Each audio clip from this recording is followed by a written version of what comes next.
እዙ ባህግና እዩ ባህግና ሜድያ ብሰልፊ ዲሞክራሲ ሕዝቢ ኤርትራ ዝዳሎ ሰሙናዊ መደብ እዩ።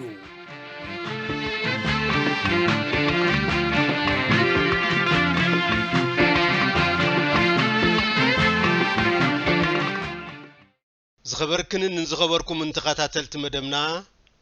ዓመት 2026 ናይ ሰላምን ጥዕናን ቅሳነትን ክትኮነልና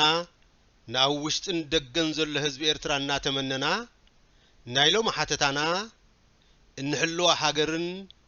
እንቃወሞ ስርዓትን ዘርእስቱ ክኸውን እዩ። ርእሲ አንቀጽና ምትኽኻእ 2025 ን2026 ዘርእስቱ ክኸውን እዩ። ሰናይ ምክትታል።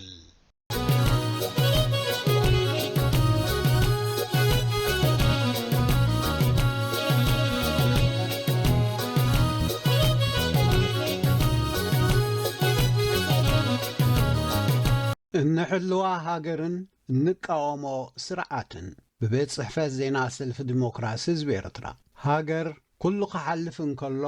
ዘይትሓልፍ ናይ ኩሎም ደቃ ጸጋ እያ። ሃገር ዜጋታታ ከም ኣደ ዝሕልውዋን ዘኽብርዋን እምበር ንሳ ንኽትገብረሎም ዝጸባጸብዋ ኣይኮነትን። ሃገረይ እንታይ ክገብረልክ እምበር እንታይ ትገብርለይ ኣይበሃልን ዝብል ምሳልያዊ ኣባህላ ኸዓ ካብዚዩ ዝነቅል። ሃገር ተስፋን ጽላልን እትኸውንካ ብህዝባ ክትምዕርግን ክትለምዕን እንከላ እያ። ሃገር ብዘይ ህዝቢ ህዝቢ ብዘይ ሃገር ትርጉም የብሎምን ዝበሃልን ብሓደ ዓይኒ ርኢኻ ዋጋ እትኸፍለሎምን ከዓ ካብዚ ዜግነታዊ መሰልን ጉቡእን ነቒልካ እዩ። ምእንቲ ህዝቢ ወይ ምእንቲ ሃገር ምውፋይ ፈላሊና ዘይረአውን ካብዚ ዘይከሓድ ሓቂ ብምንቃል እዩ። ህዝብን ሃገርን ዝሓልፍ ስርዓት እናፋነው ንሓድሽ ከዓ እናተቐበሉን ህልውንኦም ቀጻሊ እዩ። ሃገር እትዕቀብን እትቐስንን እቲ ካብኣ ዝተፈልየ ህልውናን ዕድልን ዘይብሉ ህዝባ ንጸጋታታ ብማዕረን ብጉብእን ተጠቃሚ ክኸውን እንከሎ እዩ። እዚ ግብራዊ ዝኸውን ድማ ሃገር በቲ ሓደ ወገን ምስ ህዝባ ኾይኑ ዝሕልዋ በቲ ካልእ ወገን ከዓ ህዝባ ብጸጋታት ሃገሩ ክጥቀም ዘኽእል ህዝቢ ዝዋንኡ ስርዓት ክህልዋ እንከሎ እዩ። ሓደ ስርዓት ነዚ ህዝባዊ ሓደራ ክበቅዕ ምስቲ ዘመሓድሮ መሰረታዊ ሕገ መንግስታዊ ዝቕየደሉ ውዕል ክህልዎ ናይ ግድን እዩ። እዚ ውዕል እዚ ነቲ ዝመሓደር ህዝቢ ኾነ ነቲ ዘመሓድር ስርዓት ነፍሲ ወከፎም እንታይ ይገብሩን እንታይ ኣይገብሩን ዝድርት እዩ። ሃገርን ህዝብን ንምምሕዳር ዝምስረቱ ስርዓታት ናብ ስልጣን ብዝተፈላለዩ ኣገባባት ክመፁ ይኽእሉ። ዝተፈላለዩ መልክዓትን ባህርያትን እውን ይህልውዎም። እቲ ቀንዲ ዝምዘኑሉን ዝዕቀኑሉን ከዓ ንህዝብን ሃገርን ብዝህልዎም ክብርን ብዝህብዎ ፍትሓዊ መሪሕነታዊ ኣገልግሎትን እዩ። ስርዓታት ነዚ ሕድሪ እዚ ረብሓ ህዝቢ ኣማእኪሎም እንተዘይመሪሖም ግና ዝመፁሉ ኣገባብ ዝኽተልዎ ስልቲ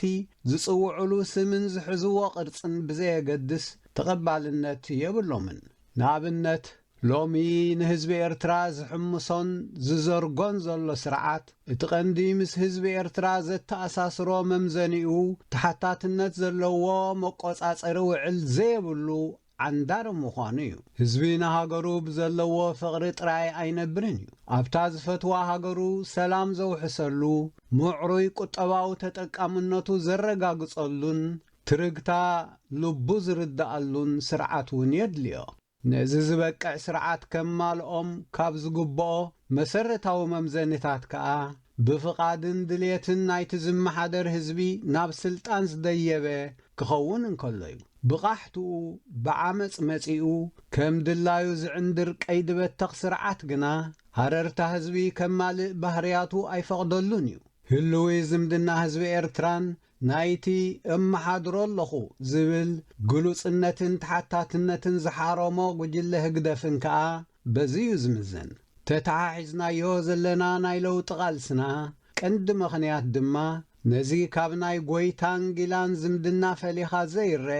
ዝምቡዕ ዝምድና ሃገርን ህዝብን ስርዓትን ንቡር ሕገ መንግስታዊ መልክዕ ንምትሓዝ እዩ። ብዘይ ምርጫ ህዝቢ ኣብ ስልጣን ተኾይጡ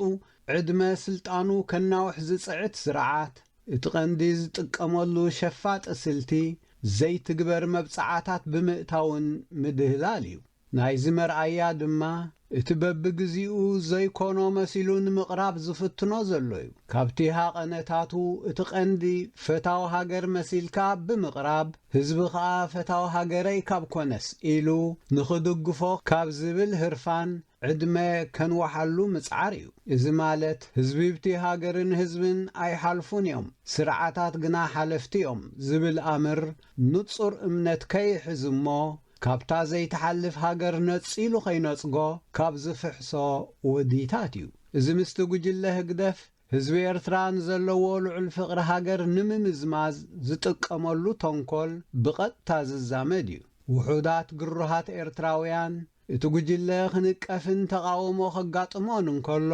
ሃገርን ምእንተኣ ዝተበጀው ሓርበኛታትን ከም ዝተተንከፉን ዝተደፍሩን ገይሮም ዝወስዱ ኣለዉ እዚ ተረድኦ እዚ ብሰንኪ እቲ ጉጅለ ዝምህዞ ሓደገኛ ተንኰል ዝሓደሮም ጉጉይ ተረድኦ እዩ እንተ ኤርትራውያን ጀጋኑ ዝተሰውኡን ዝተበጀውን ምእንቲ ዘይሓልፍ ህዝብን ዝፈትውዋ ሃገርን እምበር ምእንቲ ነቲ ንህዝቢ ደም ዘንብዕ ዘሎ ሓላፋይ ስርዓት ኣይኮኑን ህዝቢ ንሃገሩ ዘለዎ ፍቕርን ክብርን ንምግላጽ ቅድሚ ኩሉ እታ ብዋጋ ቃልሱ ዘምጽኣ ሃገርን ብሰንኪ ኣዕናዊ ተግባሩ ዝቃወሞ ዘሎ ጠላም ስርዓትን ከይተሓዋወስዎ ክጥንቀቕ ይግብኦ ነዚ መሰረታዊ ተረድኦ እዚ እንተዘየነጺሩ ግና ነቲ ሕድሩ ዝጠለመ ስርዓት ክድግፍ ክብል ነታ በጃ ዝሓለፈላ ሃገር ኣብ ሓደጋ ዘውድቐሉ ኩነታት ክፍጠር ከም ዝኽእል ኣዚሩ ክሓስብ ይግብኦ ከይተፈለጦ ግዳይቲ ጉጅለ እንተኾይኑ ግና ኣንጻርታ ከም ብሌን ዓይኑ ክሕልዋ ዝግብኦ ሃገር ክኸውን ይኽእል እዩ ኣብ ዝሓለፈ እዋን ብዘይ ምኽኑይ ፍቕሪ ህግደፍ ልቦም ዝተሰልበ ወገናት ንኺድ ጥራይ እናበሉን ናይቲ ጉጅለ ጭርሖና ቃልሑን ኣንጻር ልኡላውነት ሃገሮም ኣበይ በጺሖም ከም ዝነበሩ ሎሚ ዝፍጠር ምስ ዘሎ ኩነታት ኣረኣእዮም ከስተብህሉሉን ክመሃሩሉን ይግብኦም ህዝቢ ኣብ ገዛእታ ብኽቡር ዋጋን ነዊሕ መስርሕ ቃልስን ዝተዋሕሰት ሃገሩ ንዘይማእምኦ ስርዓት ናይ ምቅዋም ሙሉእ መሰል ክህልዎም እተገብአ ግና ብሰንኪ ህግደፍ ህዝቢ ኤርትራ ናይዚ መሰል ተጠቃሚ ክኸውን ኣይከኣለን ህዝቢ ኤርትራ ኣብዚ እዋን እዚ መሰረታዊ መሰሉ ከውሕስን ግዳይ ህግደፍ ከይከውንን ክትንስእ እንከሎ እቲ ጉሒላ ጉጅለ ዓይኑ ደም ከም ዝመልእ እምበር ዝምርቐሉ ከም ዘይኮነ ክርዳእ ይግብኦ ካልእ ብዓንተቦ ክውገድ ዝግብኦ ዝነበረ ሎሚ እውን ዝረአ ዘሎ ጸገም ርኢኻ ከም ዘይረኣኻ ምጽቃጥ በቲ ካልእ ወገን እውን ካብቲ ስርዓት ተስፋ ቆሪጽካ ንዕኡ ዝረኸብካ መሲሉካ ህልውናን ቀጻልነትን ሃገርካን ልኡላውነታን ኣብ ሓደጋ ዘእቱ ናይ ግዳም ወስታ ምትብባዕ ከይሰዕረረን ከሎ ኣይፋልን ክበሃል ይግብኦ እዩ ናይ ከምዚ እተሓሳስባ ግዳይ ዝኾኑ ኣካላት ከዓ ናብ ውነኦም ክምለሱ መልእኽትና ይብጽሓዮም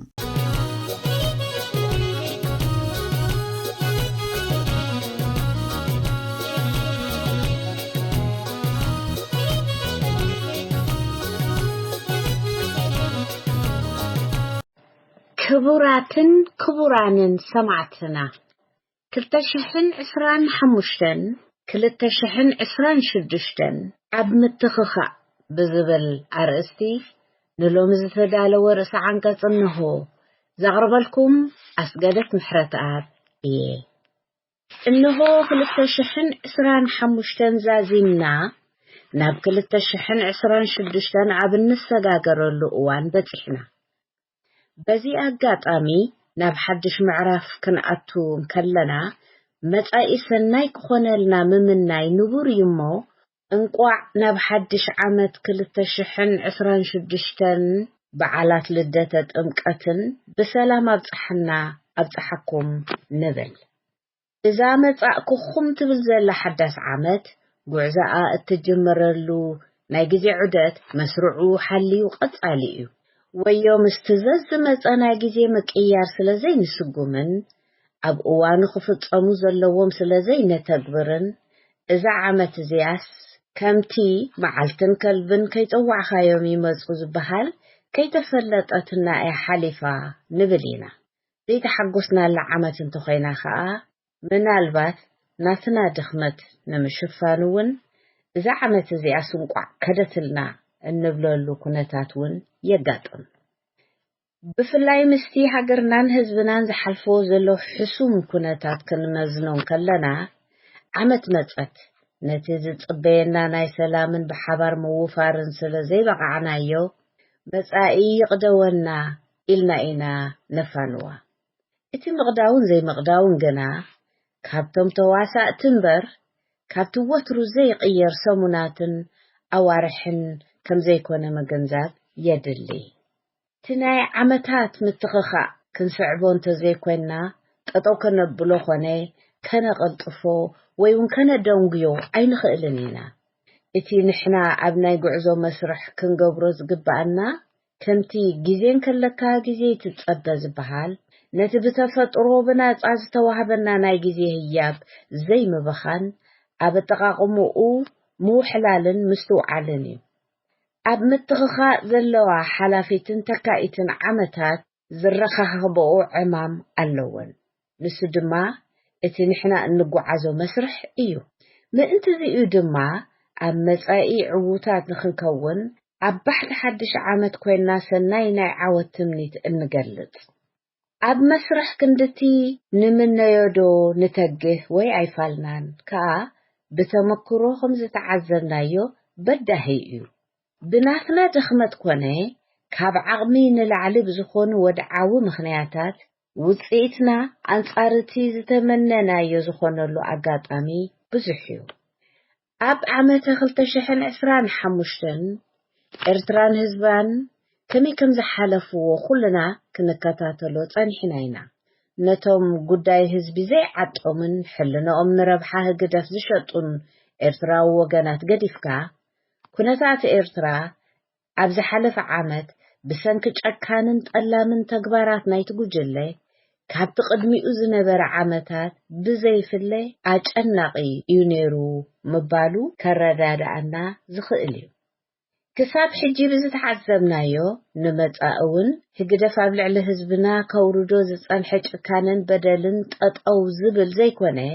ክሳብ ተሳዒሩ ኣብ ኢድ ህዝቢ ኤርትራ ዝወድቕ ኣብ 2026 እውን ዝገጥመና ብድሆ ካብ ዝሓለፈ ዝተፈለየ ስለ ዘይከውን ክንቅረበሉ ዝግባአና እዩ ምኽንያቱ እቲ ወፅዓ ካብዚ እንተነዊሑ ንህልውና ህዝብናን ሃገርናን ዝኸበደ መዘዝ ዘስዕብ ስለ ዝኾነ ምእንቲ እዚ ኤርትራውያን ደለይቲ ለውጢ ከዓ ሕቶ ሓቢርካ ምቅላስ ንምምላስ ክንጸባበ እነባኽኖ ግዜ ተመዲሱ ስለ ዝሃስየና ነቲ ግዜ ኸለካ ግዜ ትጸበ ዝብል ምሳልያዊ ብሂል ክንመሃረሉ ይግባእ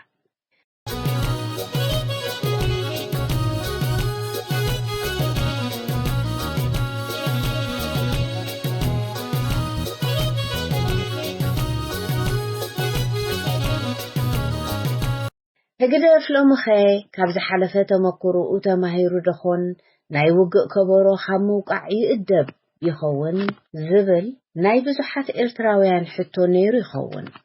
انت خوني إساياس بزي وقع نهوكة تنسل زي نبر كاب من داي هوكة زعقة سايكونن دحرف شلاتو أب وقع تقراي أب قداي كالوقت أي أتونيو زبل قمت زنبروم إرتراويان أون نيروم يوم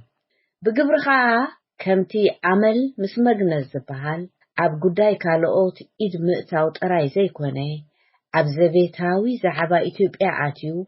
مسفانو أمحارا حيلتا تقراين أورومون حقبقب يبل كمزلو مزارب بزحات ميدياتات كوين زلوي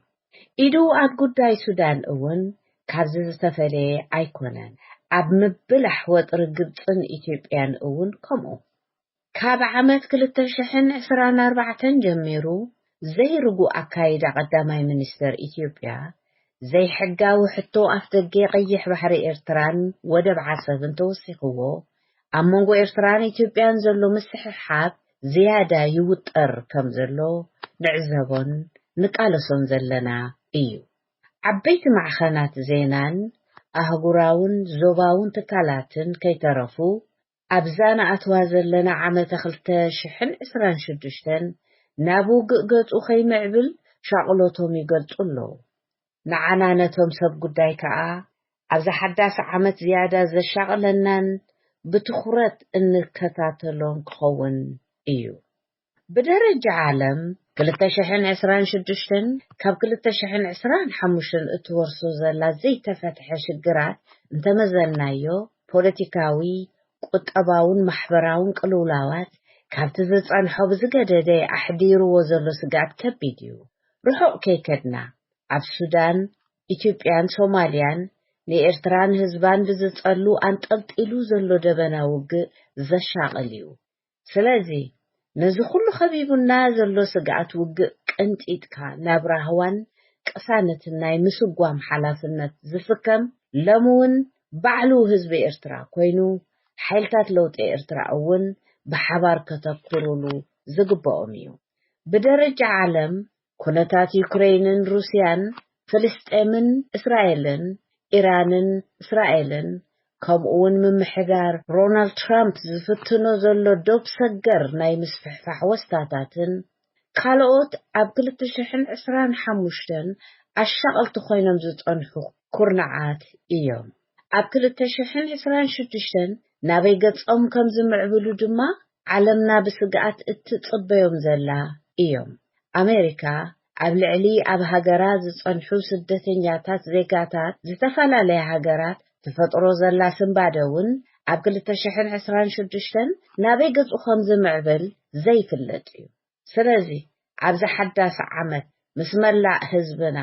ካብ ጨንቂ ናብ ረሃዋ ፈንጢስና ክንሰግር ብዙሓት ካብ ዝሓለፈ ተማሂርና ክንዕርዮም ዝግባአና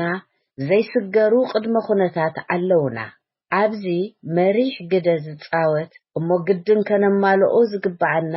ንስለምጭራሕን ምእዋጅን ዘይኮነ ብግብሪ ሓቢር ካብ ትሕቲ ሰፊሕ ናይ ሓባር ጽላል ብናይ ሓባር ንቕሎ ኣንጻር ህግደፍ ክትቃለስ ዘይምብቃዕ ሓደ ካብ ድኽመታትና ኮይኑ ዝጸንሐ እዩ። ስለዚ ካብዚ ድኽመት እዚ ንምውፃእ ብፍላይ ከም ፖለቲካዊ ሓይልታት ኤርትራ ጀሚርናዮ ዘለና ጻዕሪ ምድልዳልን ምስባሕን ኣብ 2026 ካብ ዝጽበዩና ዕማማት ክኸውን እዩ። ሰልፊ ዲሞክራሲ ህዝቢ ኤርትራ ከዓ በቲ ሓደ ወገን ሰልፋዊ መሳርዑ ምድልዳልን ምስባሕን በቲ ካልእ ወገን ድማ ዓቕምታት ፖለቲካዊ ሓይልታት ኤርትራ ኣብ ምሕያልን ጽላል ሓይልታት ለውጢ ኣብ ምስባሕን ካብ ናይ 2026 ኣጀንዳታቱ ሓደ ገይሩ ክቃለሰሉ እዩ። ናይ ሎሚ ርእሰ አንቀጽና ኣብዚ ይፍጸም። ኣብ ዝመጽእ ግዜ ብኻልእ ትሕዝቶ ክሳብ ንራኸብ ሰላም ቀኒዩ።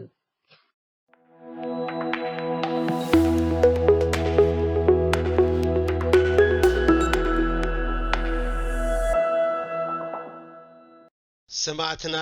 ንሎሚ ዝተዳለወ ናይ ትግርኛ መደብና ኣብዚ ይፍጸም። ኣብዚ መጽእ ዓርቢ ብኻልእ ትሕዝቶ ክሳብ ንራኸብ ሰናይ ቅኔን ተመኒና ንሰናበተኩም።